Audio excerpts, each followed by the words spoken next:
पुत्रता एकादशी की हार्दिक शुभकामनाएं। एक बार भगवान शंकर के अंशावतार महर्षि दुर्वासा ने देवराज इंद्र से प्रसन्न होकर पारिजात पुष्प की माला उन्हें भेंट की। इस माला को देवराज इंद्र ने स्वयं धारण करने के बजाय अपने हाथी ऐरावत को पहना दिया, जिसे ऐरावत ने जमीन पर फेंक दिया। इंद्र के इस व्यवहार से दुर्वासा ऋषि नाराज हो गए। फिर उन्होंने देवताओं को श्राप दे दिया कि जाओ, तुम्हारा वैभव नष्ट हो जाए।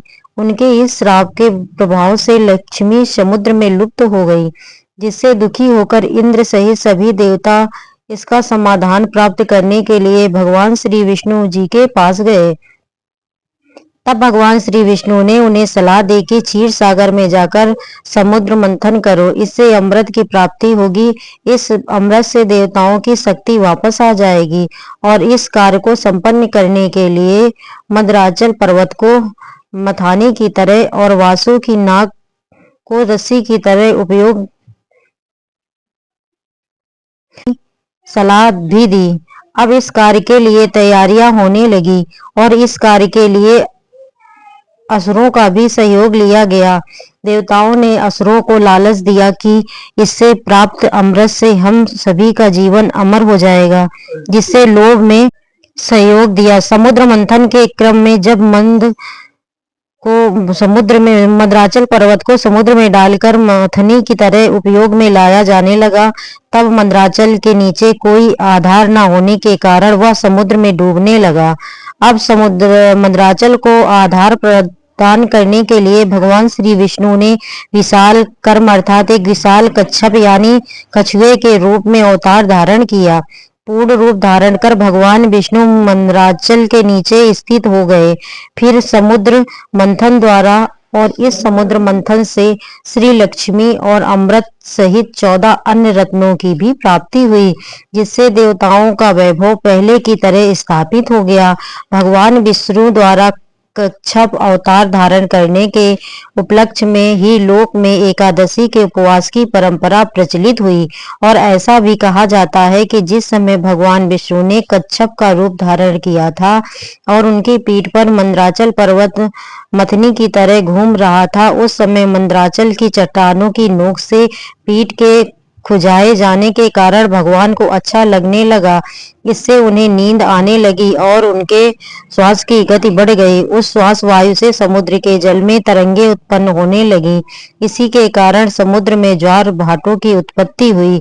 तो यह भी थी भगवान विष्णु के कूर्म अवतार की कहानी। आइए श्रोतागणों, अब कथा की दिव्य यात्रा में अवतार सवार होकर चलते हैं हस्तिनापुर उस भव्य महल की ओर, जहां पर राजा सिंहासन पर धर्मराज युधिष्ठिर धर्म और सत्य के प्रतीक शांत मुद्रा में विराजमान है। चारों ओर स्वर्ण स्तंभों से राजा का दरबार दीपों की मृदुल ज्योति से अलौकिक है। गंधर्व का मधुर संगीत वातावरण को और पवित्र बना रहा है। इसी अलौकिक महल में भगवान श्री कृष्ण अपनी दिव्य आभा के साथ प्रकट होते हैं। उनकी कृपा से सजी यह सभा अब पूर्ण फलदायक कथा श्रवण के लिए तैयार है। पुत्रदा एकादशी की कथा का प्रवाह अब आरंभ होता है। धर्मराज युधिष्ठिर भगवान श्री कृष्ण से बोले, श्री कृष्ण, आपने शुभ कार्य सफला एकादशी का वर्णन किया। अब कृपा करके शुक्ल पक्ष की एकादशी का महत्व भी बताइए। उसका क्या नाम है, कौन सी विधि है और जिसमें किस देवता का पूजन किया जाता है। भगवान श्री कृष्ण ने इस प्रकार कहा, राजन, पौष के शुक्ल पक्ष की जो एकादशी उसे बताता हूँ, सुनो महाराज। संसार के हित की इच्छा से अब मैं इसका वर्णन करता हूँ। राजा, अन्य एकादशी व्रतों की विधि से ही यत्न पूर्वक इसका व्रत करना चाहिए। इसका नाम पुत्रदा है और यह सब पापों को हरने वाली उत्तम तिथि है, समस्त कामनाओं की सिद्धियों को प्रदान करने वाली है। भगवान नारायण इस तिथि के अधिदेवता हैं। चराचर प्राणियों सहित समस्त त्रिलोकी में इससे बढ़कर दूसरी कोई तिथि नहीं है। पूर्व समय की बात है, भद्रावतीपुरी में राजा सुकेतु नाम राज्य करते थे। उनकी रानी का नाम चंपा था। राजा को बहुत समय तक कोई वंशधर पुत्र नहीं प्राप्त हुआ, इसीलिए दोनों पति पत्नी सदा चिंता और शोक में डूबे रहते थे। राजा के पितर उनके दिए हुए जल को सुवास के गर्म करके पीते थे। राजा के बाद कोई ऐसा नहीं दिखाई देता जो हम लोगों को तर्पण करेगा, यह सोचकर पितर भी दुखी रहते थे। एक दिन राजा घोड़े पर सवार होकर घने वन को चले गए। पुरोहित आदि किसी को भी इस बात का कुछ पता ही नहीं था।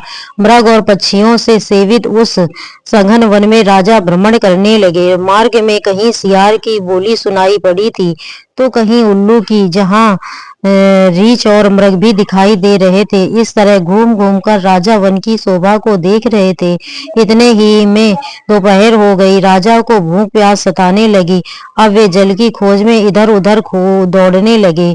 किसी पुण्य के प्रभाव से उन्हें एक उत्तम सरोवर दिखाई दिया, जिसके समीप मुनियों के बहुत से आश्रम थे और सौभाग्यशाली ने उन आश्रमों की ओर देखा। उस समय शुभ की सूचना देने वाले शकुन होने लगे। राजा का दाहिना नेत्र और दाहिना हाथ फड़कने लगा कि उत्तम फल की सूचना दे रहा था। सरोवर के तट पर बहुत से मुनि वेद पाठ कर रहे थे। उन्हें देखकर राजा को बड़ी प्रसन्नता हुई और वे घोड़े से उतरकर मुनियों के सामने खड़े हो गए।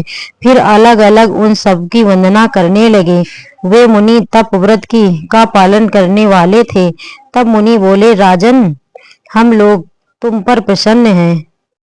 राजा बोले, आप लोग कौन हैं और आपके नाम क्या हैं और आप लोग किस लिए यहाँ एकत्रित हुए, यह सब सच सच बताइए। तब मुनि बोले, राजन, हम लोग विश्वदेव हैं, यह स्नान करने के लिए आए। माघ निकट आया है। आज से 5वें दिन माघ का स्नान आरंभ हो जाएगा और आज ही पुत्रदा नाम की एकादशी है, जो व्रत करने वाले मनुष्यों को पुत्र देती है।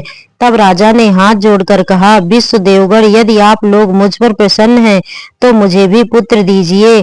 तब मुनि बोले, राजन, आज के दिन ही पुत्रदा नाम की एकादशी है। इसका व्रत बहुत विख्यात है। तुम आज इस उत्तम व्रत का पालन करो। महाराज, भगवान केशव की कृपा से तुम्हें पुत्र अवश्य ही प्राप्त होगा। भगवान श्री कृष्ण कहते हैं, युधिष्ठिर, इस प्रकार उन मुनियों के कहने से राजा ने उत्तम पुत्रदा एकादशी व्रत का पालन किया। महर्षि के उपदेश के अनुसार विधि पूर्वक पुत्रदा एकादशी का अनुष्ठान किया। फिर द्वादशी को पारण करके मुनियों के चरणों में बारंबार मस्तक झुकाकर राजा अपने घर आए।